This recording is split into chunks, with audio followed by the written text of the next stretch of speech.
Well, welcome everybody to today's webinar. I'm Sean, one of the ministry consultants here at the Unstuck group and your host today. And we are so glad that you've joined us for this conversation on church governance. Before we get into the content, let me take just a minute to introduce the team that's here with me today. First of all, we have Tony Morgan. Tony, of course, is the founder and lead strategist here at the Unstuck group. Started back in 2009, and now the Unstuck group has served around 600 churches throughout North America and several other countries around the world. So glad to have you with us today, Tony. And then in addition, we have Amy Anderson. Amy has served as the Director of Consulting here at the Unstuck Group since 2016. And during that time, she has served over 150 churches, helping them design ministry, staffing, multi-site strategies that aligns and fuels their mission. And in addition to our team, we also have interviews with a couple of special guests today. Two lead pastors specifically, David Vaughan and Kevin Murriel, who we'll hear from on their personal experiences of navigating the board and lead pastor relationship specifically. So Amy, from your perspective, why did we decide the conversation on church governance was the right topic for right now?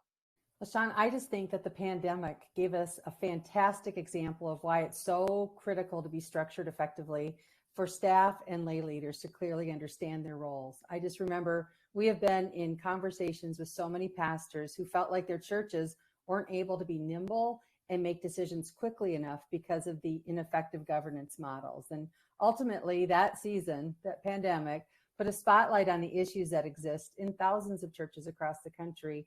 And we know that from our work that those issues don't usually get resolved in most churches. Yeah, Amy, I agree with that. I think this is one of those topics. It's funny. It's really not a fun topic, but it's a critical topic. And it's been a while since we've addressed this topic in our content. But it's something we see all the time in the churches that we're serving. Poor governance structures lead to stuck churches. And this is, I mean, some of these stats, it's just kind of hard to believe this is accurate. But every time we dive into the data, we see this. Stuck churches have larger boards. So the boards in stuck churches are about 40% larger than in healthy growing churches. And stuck churches have twice as many additional committees as churches that are healthy and thriving and growing. And stepping back, looking at some of the common factors of stuckness in churches, certainly three of them rise to the top. One is a lack of unity. A second reason why churches get stuck is complexity. A third reason why churches get stuck is a lack of strong leadership. In other words, the pastor and the staff aren't empowered to lead. And here's the challenge with whether it's that lack of unity, complexity, or a lack of strong leadership. Poor governance or dysfunctional church boards will contribute to all three of those factors that lead to stuckness. And many times these broken governance structures are just carried forward from years gone by when the church was much smaller and everyone had a voice in every decision. Stuck churches tend to want to try everything else to fix their stuckness before they address their poor governance models. And I think a lot of that has to do with the fact that we feel like we're giving up control. And the reality is, in a way, we are, but it's also helping us overcome those key factors of stuckness that I mentioned earlier. And since you signed up for this event today, we're guessing that you're feeling some of those pain points.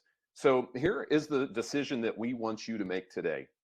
Will you commit today to taking one key next step from today's event towards bringing health to your church's governance model? So in this conversation, we're going to make it very clear on what healthy church governance looks like. And we're going to be talking about two of the most important steps churches need to take to build a healthy governance model. The first step is restructuring for health and unity. And then the second step is implementing the best practices for effective church governance. Now, just a few last details before we get into today's content. Please, within Zoom, use chat and the live Q&A. You can submit questions there to be considered for the live Q&A that we'll actually do at the end of the event today. If you haven't yet, and this is a question that we get asked a lot, but if you haven't yet, download the companion workbook that goes with today's conversation. You can get that workbook by going to the unstuckgroup.com/workbook. Okay, the unstuckgroup.com/workbook. Some of our team, Tiffany, Jordan, Tony, Amy, will be interacting via chat and helping us to kind of identify some of those questions to cover in the live Q&A at the end that we feel like will benefit the most people. So for any of those that we can't get to live, we'll try to use those in some follow-up content that we'll do after today's webinar. And then lastly, make sure to share this conversation and anything that you take from today's conversation on Twitter or Facebook with the hashtag UnstuckChurch. So whatever your tweet or post is, just put that hashtag UnstuckChurch along with it, okay? So let's get into step one, restructuring for health and unity. Kind of to kick things off here, Tony, will you give us just the biblical basis for what you believe to be the best ways to structure church governance to build health and unity? Absolutely. It's always good to begin conversations about leadership in the church, looking first at scripture. So let's take a look at this verse from Hebrews 13. This is verse 17. I know many of you are familiar with this passage, but verse 17 specifically says this: spiritual leaders, obey your congregation and do what they say. Their work is to watch over your souls, and you are accountable to them. No, that's not what that verse says at all. I was like, wait a minute. Yeah, let's look at what the verse actually says. Again, verse 17 from Hebrews 13. Obey your spiritual leaders and do what they say. Their work is to watch over your souls, and they are accountable to God. But here's the reality. We share that verse in both versions. By the way, the first version was my version of the verse for the purpose of today's conversation. But what we've seen is stuck churches get spiritual leadership backwards. They want their spiritual leaders to obey the lay leadership of the church, the board, the committees in the church. And stuck churches tend to want to try everything else first to fix their stuckness. I mentioned this before, to address their poor governance models. And they want to do this many times. They want to try other things first because addressing governance really will confront control issues that people have within the church as well. And so today it's going to be about giving up a little bit of control in order to get to that healthy governance that will help us build healthy churches. Yeah. Amy, what are some examples of how you've seen this play out? I'm still laughing at your verse, Tony. The Tony translation. I don't know. Some of the ways I see this play out is that church leaders, the lay leadership, they're actually elected, and that's based on popularity. And I don't know, I found this past November, our election created such unity, with our country, which is not true. Trying to do a Tony translation. I mean, elections by their nature these days, it creates division and there's losers, and that just does not play towards unity. Another thing I think about is when the whole church is given a voice in decision making. And I talk about this teams all the time. If everyone expects to have a voice in a vote, there will never be unity within a church. I think we always think we have to go for this big consensus thing, but it's not true. The more we open it up for people's voices, people have different opinions. And if everybody has a voice and everybody has a vote, there's not going to be unity. The third thing that comes to mind is that there's multiple boards, multiple committees and subcommittees overseeing the church. I remember this, Tony. I came from a big church before I came to the Unstuck group. And what I've learned now after the last 6 years is that we had a really healthy board structure, because I remember the first time I went to this church, I won't say where it was or who they are part of, but they had about 335 people. And I think they had 60 to 90 people in various boards, committees, and subcommittees, and they all oversaw the church. And so, I mean, every different committee then feels like they have some control, which again leads to divisions and challenges in decision making. And lastly, this happens a lot too, especially in smaller churches. It's when the board is overseeing multiple staff members. I think this comes from a good place, a good heart, like we're going to divvy up staff and they're going to kind of have a relationship with us so we can care for them and lead them. But the situations where staff are led or cared for by a team or board member, or again, when they're like assigned to lead and care for them, unfortunately, it becomes impossible to really create unity and alignment, again, amongst the staff, because they're being led by different individuals, not an aligned team that's bringing those words to them. So many times these broken governance structures, again, are just carried forward from what was done before, and when the church was probably smaller, and when they were really small, everybody did have a voice in decision making. But as churches grow, we have to evolve. Otherwise, we end up with these convoluted org charts that you would never know are running behind the scenes. Yeah. Tony, thinking about structure specifically, could you share some examples kind of what you've seen? Well, speaking of convoluted org charts that Amy just mentioned, let me share this picture. And I share this, and actually this is a simplified version of something that we too often see in the churches that we're engaged with. There's a board of some sort. It's made up of a certain number of people. And again, the crazy thing is, in stuck churches, it tends to be a bigger board than in churches that are healthier and thriving. But beyond that, we oftentimes see these additional committees. And in this picture, you can see there's representation of a finance committee, a personnel committee, a youth committee, a missions committee, but and a lot of churches, the list could go on and on and on and on. But you can see when you have all those different committees involved in different aspects of making decisions for the ministry of the church, what ends up happening is you have a solid line relationship between the person who's essentially your boss in the organization, in the ministry, but then you also have all of these different dotted line relationships, beginning with the senior pastor. Look at that poor person there. He or she is reporting directly to a group of people on a board, but in essence, the senior pastor would also be reporting to all of those different committees. And it's not just the senior pastor that's dealing with that challenge. It's every staff person in the church, in addition to the opportunity they have to carry out the mission in their specific ministry area. They also are facing the challenge of answering to, many times, it's 3 different committees: a committee that oversees their ministry, a personnel committee, and then a finance committee. And so because of that, everybody in the church is working for multiple different bosses, not just one boss. So let me share here what a simplified structure might look like. First of all, at the very top of this organization, it begins with a unified board that the senior pastor is reporting to. And then the rest of the staff and the ministry teams are under that senior pastor.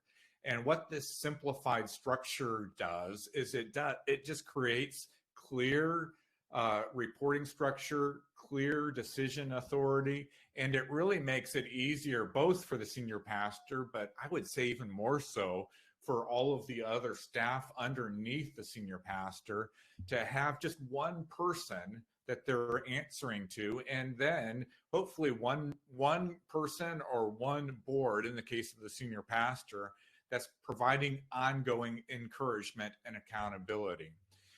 But the other nuance that you may not have picked up on, in fact, let me share this third visual just to show it more clearly, is when you look at that simplified structure that I just shared, one critical way that it's different from the more complex version that I shared initially is the question of who reports to whom. So in the complex structure, which is really more a reflection of what we commonly see in stuck churches, the worship pastor reports to the worship committee. But in the simplified structure that I showed you, in that representation of what we more commonly see in healthy churches, the reporting structure actually shifts. And rather than the worship pastor reporting to a worship committee, now we don't have a committee. Instead, we have a team of people that are engaging in the ministry of worship, and that team reports to the worship pastor. And so a couple of things that we see that are different between stuck churches and healthy churches when it comes to governance is, rather than staff and pastors reporting to committees, we don't have committees anymore in healthy governance. Instead, we have ministry teams, and all of those ministry teams are somehow connected to a pastor or a staff leader within the ministry.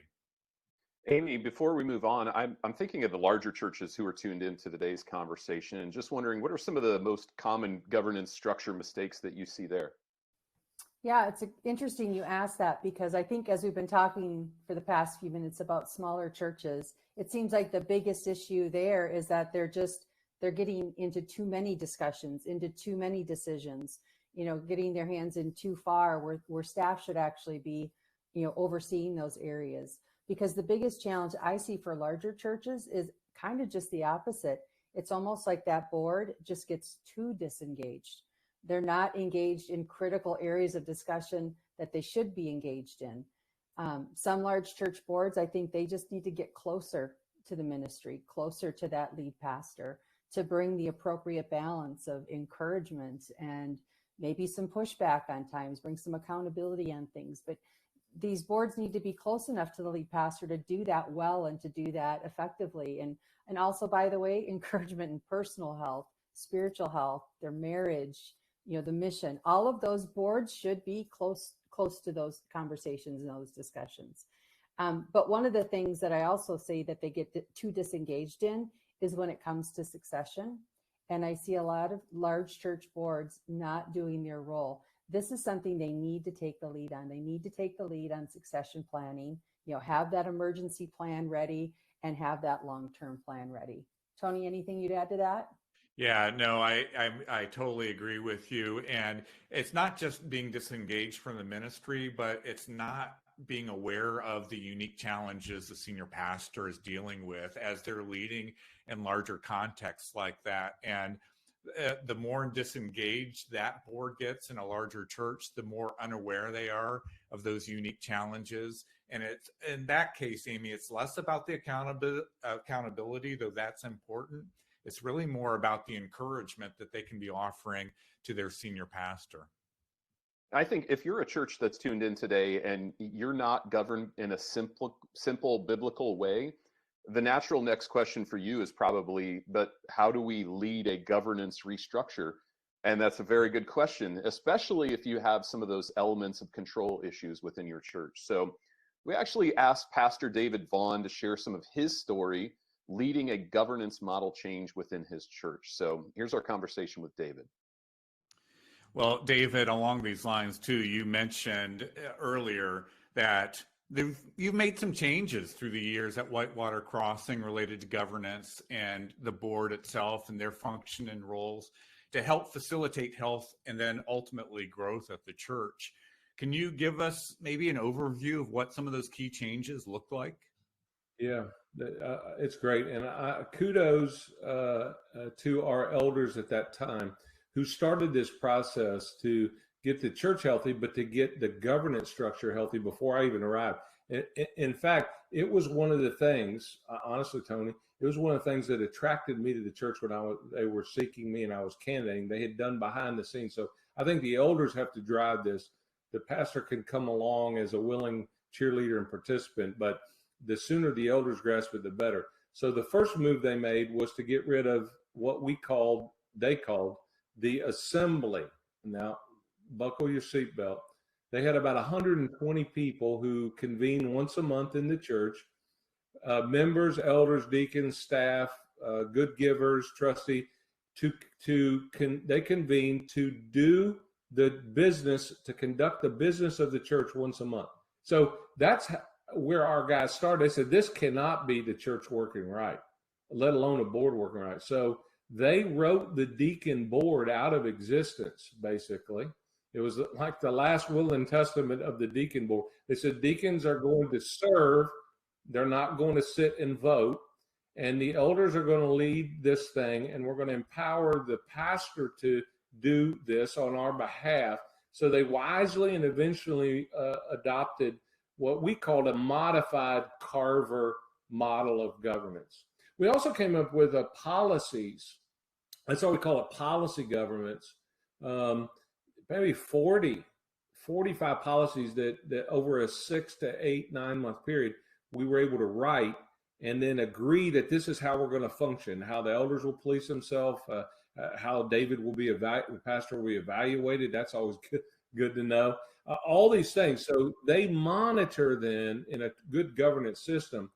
The leaders, the board, whatever you call it, meets somewhat regularly, but not all the time, to monitor is the pastor and his staff and all the resources he's in charge of compliant with the ends that we have articulated.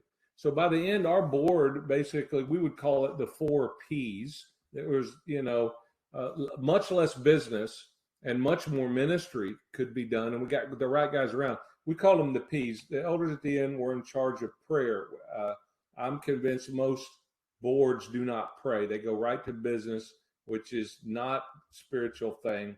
Pastoring, we were in charge of pastoring, but their main pastoring was of me and my family. They were pastors to the church. They weren't like a problem solvers or had to deal with every issue. They could be pastors. Their job was to protect. That was the 3rd P. They were to protect the body with policy. So policy, pastoring, protection, prayer, those were the things the elders did. And we met every other month. I know some preachers would die. It's death by meeting. I mean, it is Patrick Lencioni stuff. When I first became the preacher, we would meet Tuesday night and Saturday morning just about every week. We had a lot of issues to resolve. We had donuts on Saturday morning. We ordered pizza for lunch. We got out at 2:00 just about every Saturday. I said, guys, you're killing me. Tomorrow, Sunday, I got to get my sermon done. I cannot do ministry under this governance thing. So I am so thankful, Tony, that the elders wisely decided to move to this structure. So they focused on strategic thinking. The staff focused on strategic planning and personnel. And man, that just worked so well. I think one of the keys, though, of the whole thing is trust. That they trusted me, I have to trust them. And so I think one of the critical things to introduce elder governance is no introducing in a time of mistrust. For that system to work, it has to have buy-in across the board. The most resistance in our church when we voted not to vote at that congregational meeting was from long-term members who remembered the assembly. I still think there's room for people to have their say, just not their way. And you need good feedback to do good governance. David, these can be big changes. As you referenced, you need to build enough trust to be able to make some of these changes. How did you build that trust? And then how did your congregation, especially the leaders, then deal with the people who didn't agree? Even as you were building trust, I have to assume as you made some of these changes, some people just didn't agree. And what happened with those people? You've got to have a good feel for how much change you have in your pocket to change. And I had accumulated trust. The elders had accumulated trust. This model is a vote in the eldership. It's not a vote in the preacher, because in this model, the preacher could come and go for any variety of reasons. The elder board, or whatever you call it, they're the ones that stay. So we had Q&As, we had talk sheets, we made announcements, we had FAQs, we answered questions patiently. We worked on this for a long time. So whatever big change like this, you better have a communication plan to go along with that. Otherwise, people think you're on a power trip and you want more control, and they will rebel against that. But the majority of the people accepted it. They understood it. I gave examples as we would start to promote this about why we were held back by implementing good ideas, having to wait to vote on some things. I gave examples of the assembly, so in our case, I gave examples of bad governance, and people say, oh yeah, we don't ever want to go back to that. And I think with some humor and some humility and honesty, these changes can be made like any other change that you have.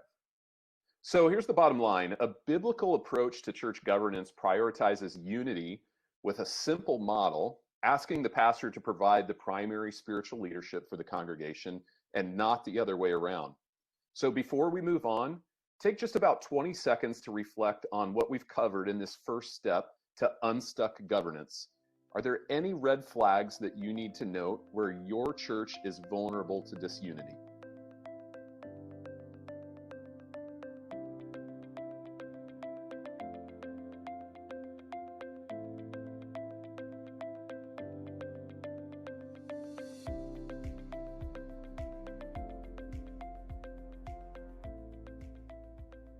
All right, let's get into step 2, implementing best practices for effective church governance. And now that we've established there should be only one lay leadership board and how it should be appointed, let's dig a little deeper into some of the best practices. Tony, what are the best practices for what the board should do and what it should maybe not do? Yeah, well, first of all, let me reemphasize again. Hopefully, you're moving to a model where there's one unified lay leadership board. And that board then is only leading one pastor or staff person at the church, and that's the senior pastor. With that, then, it makes it a lot easier to kind of clarify what are the roles and the responsibilities of both the board and the senior pastor, and what the senior pastor then will be doing to lead through his or her staff team, other pastors, and other ministry leaders.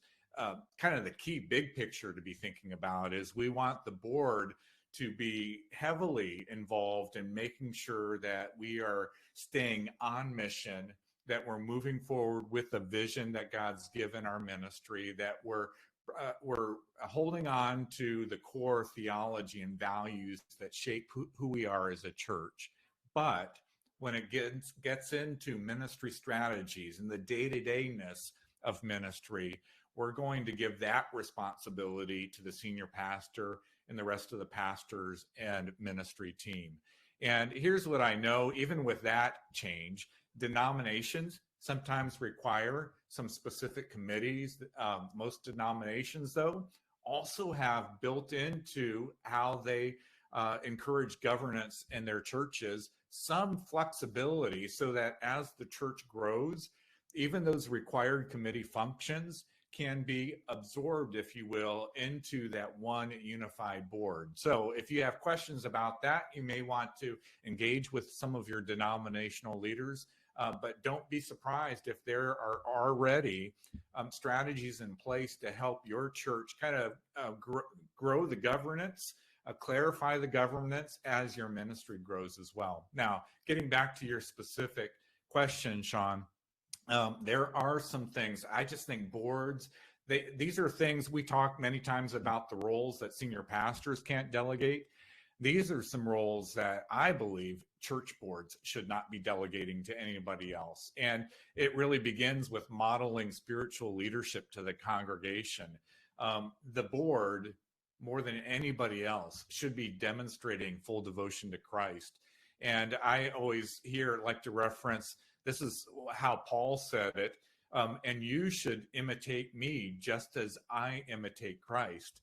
And so the question is, as lay leaders in the church, are we living lives that are worth imitating as you are trying to imitate Jesus Christ?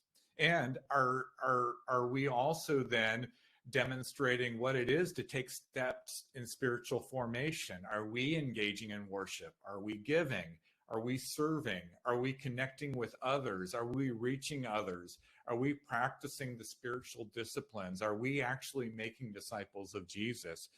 These are the ways that we can be modeling for others what it is to take our next steps toward Christ. And again, it's an important role that we can't be delegating. The second is providing both encouragement and accountability to empower the lead pastor.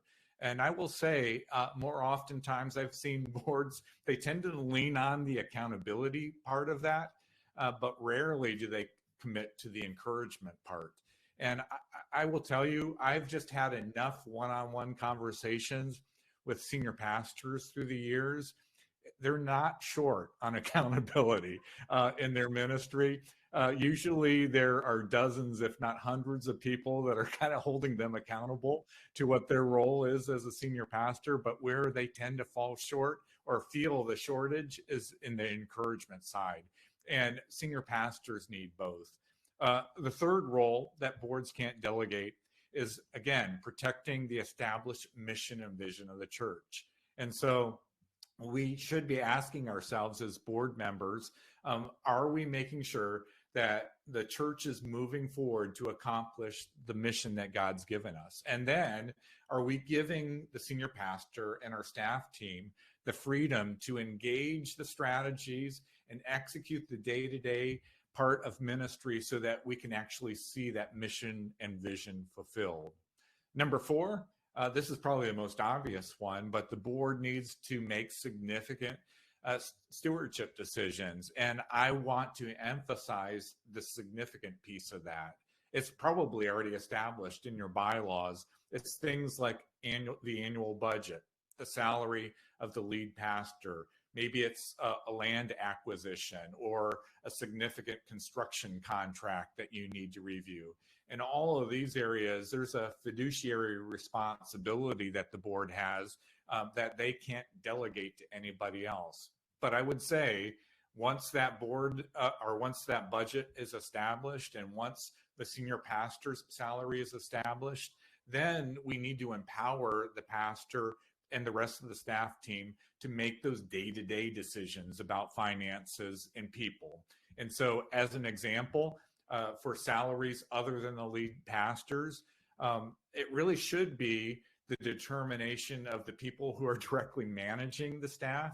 They should be the ones that are determining what the salaries should be. So likely that decision-making should fall to the senior pastor and the executive pastor or some other senior staff leaders to actually determine staff salaries. And then lastly, this is what I've seen play out when there's a healthy relationship between the board and the pastor. And it really has to do with, making sure when the pastor requests this, that we're passing on our wisdom and our experience as it relates to those key strategy decisions that should be the senior pastor's responsibility. In other words, when trust increases between the board and the senior pastor will likely invite you into strategic decisions. They are decisions that really should be the senior pastor's responsibility, but as trust increases, it also increases that give and take where the senior pastor is going to seek your wisdom and experience to make sure that when he or she is ready to make that final decision around strategy, that they've heard your voice before the senior pastor makes the key decision.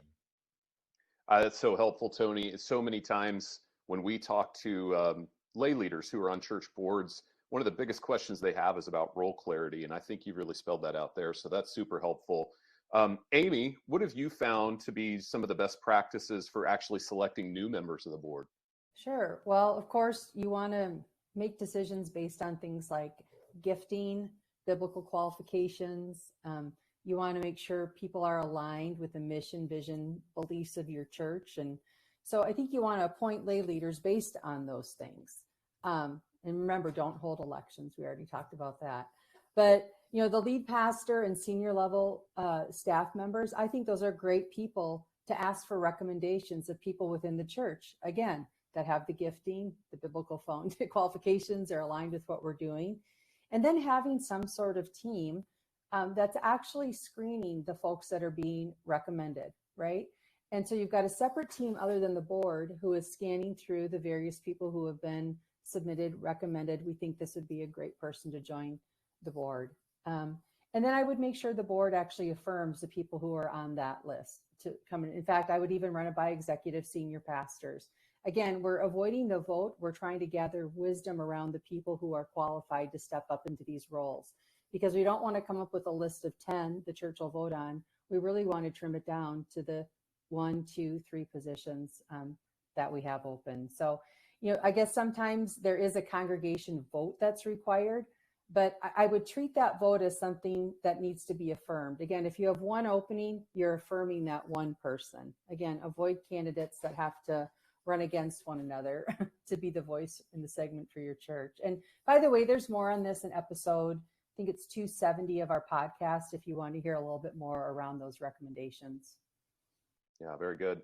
Again, in a real life example, we asked Kevin Murriel who's the senior pastor at Cascade United Methodist in Atlanta, just to share some of his story around these same principles of creating healthy governance at his church. So take a listen to our interview with Kevin. Kevin, we have a lot of senior pastors joining us today. What would your encouragement be to them as they're trying to build trust with their boards, while also creating a healthy relationship where they can pastor the lay leaders on that board as well? I want to first say that I think it's important for every leader to start with prayer, that you need to ground your leadership decisions and even your board interaction in prayer, that you've got to set up specific times to pray with your board, to meet with them, to have those really accessible conversations that they can know at the end of the day, you are still their pastor. And for me, Tony, I think that's been kind of the second major leadership lesson I've learned is, number one, who you choose matters. Number two, you've got to be accessible to your leadership. In a church our size with over 7,000 members now going to 2 campuses, I think what I realize is I do more pastoring to my leaders than I do a lot of pastoring to our congregation, but we have, 4 other associate pastors.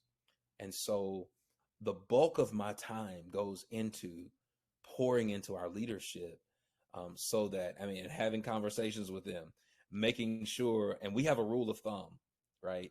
And this is just a lesson for any leader who's on this call, especially senior pastors.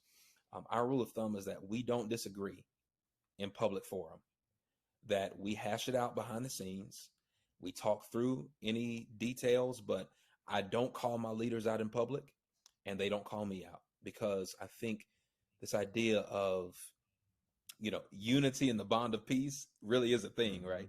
You got to have a unified front when you are speaking about the vision. And then the other thing I'll say is make sure that you have high functioning people in place who can do and who can complement where you're weak, right? And I think that takes a level of humility. We've been in, I'll give you a quick example, Tony. We've been so when we acquired our second campus, we were under a 200-year lease agreement with the entity that actually owns the space. Beautiful space. Mm-hmm. I'm not an attorney, but our board of trustees chair is, and we have a general counsel, and we have a myriad of other leaders who are in, that field of, the legal profession where they can do these, negotiations. And I knew that I had to take a step back and let them negotiate with the lawyers of the institution that owns the property. But what I so appreciated about it is that they never made a decision without first saying, we've got to consult our pastor on this. And I think when you find that balance, and that happens over time, when you find that balance, the ministry just starts to unfold beautifully, and everyone finds their voice in the leadership dynamic, but they still honor you as the pastor. So that's been my experience. Well, I appreciate that. Well, first of all, I probably should have found out you had all those attorneys at your church before I started to engage with your ministry. So, but that aside, from your perspective, what can your board, or really any board at a church, be doing if they're trying to establish healthy relationship with their senior pastor? And specifically, how can boards empower their pastors to provide strong spiritual and ministry leadership to the churches that they're called to serve? We spend so much time, Tony, sometimes in the church. I've learned the greatest relationships that I developed with, and I have a personal relationship with every person on my board. I know their story. I know their family. For most of them, we've either gone to dinner, or I've been over to their home, or they've been to mine. We've broken bread together. I think what the relationships are really developed outside of the church work. That's at least from my experience. I have as a pastor, when grief and death has visited our board members, I'm there. I don't send an associate. I go. I make sure that I am offering pastoral care to my board members. I have married their children. All of those things are important. And I've visited them in the hospital when they've had surgery or knee replacements. It's 6:30 in the morning. I'm there at their bedside. I think it's those things that happen outside of board meetings that really build the relationship, really build a rapport. We often talk about Jesus and his board, his executive committee, his 12 disciples. And, we see the miracles, we see all the things that they did together as a unit. But what I really wish the gospel writers would have written more about is the downtime that they had when they were traveling from place to place, and they weren't doing miracles, and they weren't feeding the 5,000, and they weren't healing people. But the times where they were just really in intentional relationship. And I think that's critical to any board structure and any relationship, pastor and board. The other thing I will say is to your question about what can boards do, I think for the pastor, I think there has to be a level of trust there, that you have to trust that this is who God called for us, to us in this season. And, if it is of God, it will succeed. If it is not, you have to put, I think, and this is what we've done, you have to put in procedures and policies and a cushion for some level of growth and failure. Yeah. I just think that's a part of life, a part of ministry, a part of growth. I tell people that at 36 years of age now, I came to this pastorate at 30 years of age. And like where I am today, I give thanks to God for my leaders, because they knew I had to grow into this calling as pastor of this church. All right, Tony and Amy, before we move on to live Q&A, any final thoughts? Yeah, so no doubt about it. Once you dive into this conversation and get some direction about how your governance may need to change in order to produce health in your church, you're going to need a good set of bylaws. You'll need to create some policies and procedures for your board. And honestly, you'll just need to follow through on the things that we're prescribing for you today. But let me give you this encouragement. You don't have to assume that changes to bylaws and board policies are impossible, or that they're going to create a lot of division in your ministry, especially in ministries that are focused on fulfilling the mission of God. It's possible to work through these potentially difficult matters and to find success on the other side. And Amy just referenced a podcast episode earlier, but I had a chance recently to talk with David Middlebrook, who's an attorney with a law firm that we tend to recommend to churches that are going through governance changes, because they've helped so many churches. And David and I talked through what it looks like for churches to successfully navigate these types of changes in episode 273. So if you have questions about that, you may want to listen to that episode. But if we don't get governance right, the challenge is the wrong people have control, and then the wrong roles get filled, and then the wrong priorities get promoted, and the wrong contributions get celebrated. And not only does all that impact the level of volunteer engagement in our church, it has consequences that will impact the overall health of the ministry. So you can't be healthy, thriving. You can't be a growing church while prioritizing participation on boards and trying to get more and more people to sit in committee meetings. You need to get people engaged in ministry, in the mission of the church. And I just want to encourage you, I've seen other churches do this. It's possible you can make the types of changes that we're talking about today. And I guess I would add, Sean, sometimes when a church has a poor governance structure, the people who make that up actually start to get a bad rap. But here's what I found. Thriving churches are led by gifted lay leadership teams. And that gifted team, in that right structure, it just helps streamline decision-making, and that team empowers the pastor and the staff team to lead strong. So I just thought of a couple other things that might indicate you've got some dysfunction in your governance. The first one is back to decision-making. If decision-making is very challenging and it slows and sometimes almost to a grinding halt, it's pretty clear you probably have a governance issue.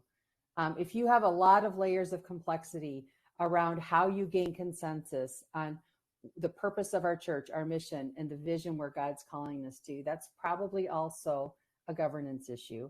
And as I mentioned earlier, in difficult times, if it has been extremely difficult for your church to initiate the type of pivots that have been required the past few years and that are going to continue to be needed for the church to survive and thrive, it's probably related to a governance issue. Yeah, that's good.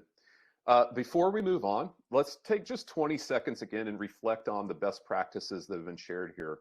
And here's what I'd like you to consider. What's one action item that just feels like low-hanging fruit that could help you get started quickly? Take 20 seconds and just write down that one item.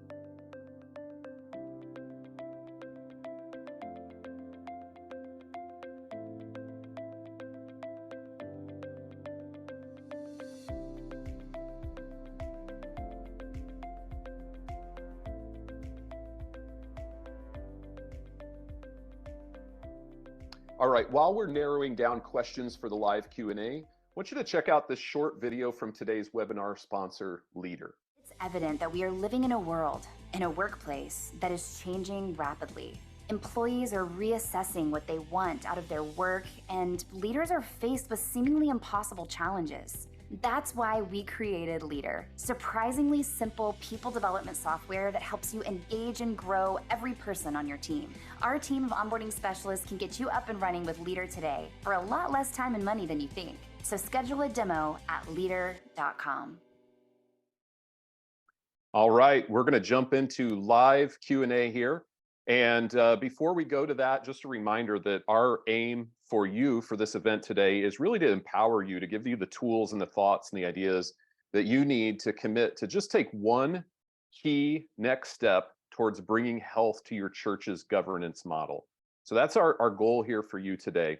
And hopefully some of our answers and conversation here in the Q&A will help even more with that. So Tony, I'm going to start with you. One of the questions we got the most during the webinar today was around churches that are a part of a denomination and the structure that exists there. So what would you say, if a church is a part of a denomination, and Heather asked this one specifically, that requires in their guidance some certain committees to exist there. How would you address that? Yeah, well, personally, I've been a part of several churches that are both connected to denominations and non-denominational. And the interesting thing is, given the dynamics of all of those scenarios, all of them were able to practice the principles that Amy and I talked about today, and that you heard reflected in the interviews that I did with David and Pastor Murriel. And so as a result of that, I just want to encourage you, for those of you that are connected to denominations, talk to your denominational leaders, because very likely there is some flexibility from your denominational leaders that will allow you to take some of the complexity that you're currently experiencing in your governance and move towards some of the simplicity and the principles that we talked about today. And the key thing is getting to that one unified board. I will just tell you, that is something that is going to dramatically shift the direction of your ministry and allow you to experience more unity and more health and more kingdom impact.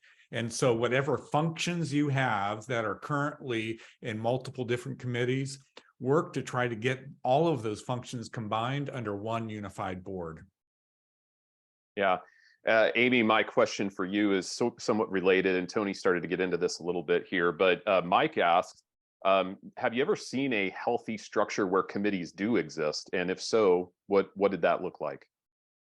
Well, I would go back to the concept that Tony drew, where he had the how things report, versus the staff reporting to a committee versus the staff leading a team of people. And so maybe they're not called committees, but the healthiest structure that we see is when staff leaders bring high-level volunteers around them to help drive ministry. And for me, that's the best structure of all. Yeah. Amy, just to give an illustration, I'm working with a rather large church right now, and they have a finance committee, and it's pulling in some of that experience and wisdom from people in the area of finance. However, that team, they call it a team, not a committee, reports to the finance director. The finance director doesn't report to that team or committee. And so there are all kinds of ways we should be leaning into the wisdom and experience within our churches, but we just need to clarify the roles and the reporting structure so that we don't add to the complexity that we often see in churches around their governance models. And I think you said this earlier, Tony, but one of the big differences between being a part of a team and being a committee is that a committee sits and meets about whatever the issue is, where a team is part of actually resolving the issue. They're doing the ministry, they're leading, their hands on the ground, so feet on the ground. Yeah, so my next question was actually going to go there, and you guys are already answering it, which is great. But the second part of this question, and it's from Andrea, how do you kind of lead that type of change as a leader within the church? And specifically thinking, how do we get those teams, those committees focused more on ministry? What are some practical steps there rather than being in those meetings? Either one of you. Well, yeah, Amy, go ahead. Well, I just think it's part of a structure solution, right? I think when we have really clear structure, then we understand kind of what role we're playing on the team. And so, a picture is often worth 1,000 words. And I go back to what you drew earlier, Tony. When people understand kind of who they're working with and who they're submitting to, I think there's a lot of clarity then as to what my responsibilities are. And there's clarity on the team as to where I have input and where I actually have a vote.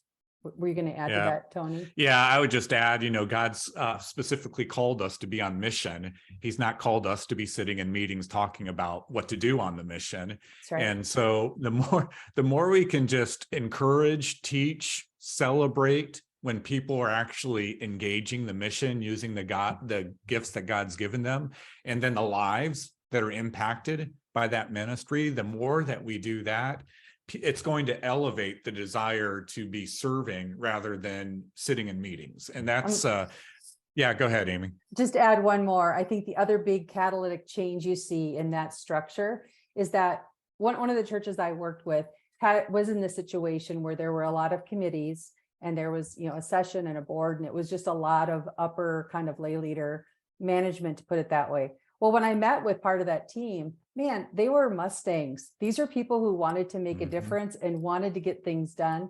And the challenge was, because there was so much conversation and not clear decision-making in those places, people just ended up doing a bunch of random things because these are people who are wired to do things. When we have the right structure, then we can actually send them into action, and action that's aligned with our overarching ministry plan. So you just leverage, you harness all that horsepower so much better.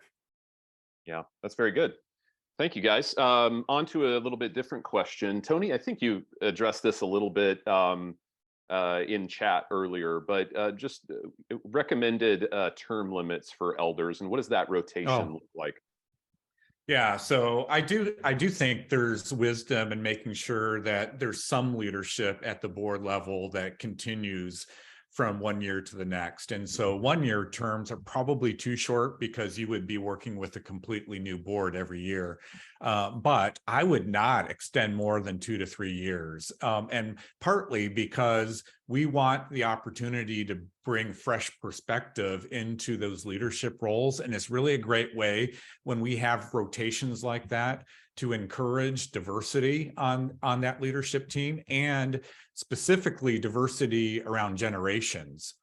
If we have just open open-ended commitment to serve on a board, and there's never a rotation off that board. What I tend to see happen is you have the same leaders that serve not just for a year or two, but for decades.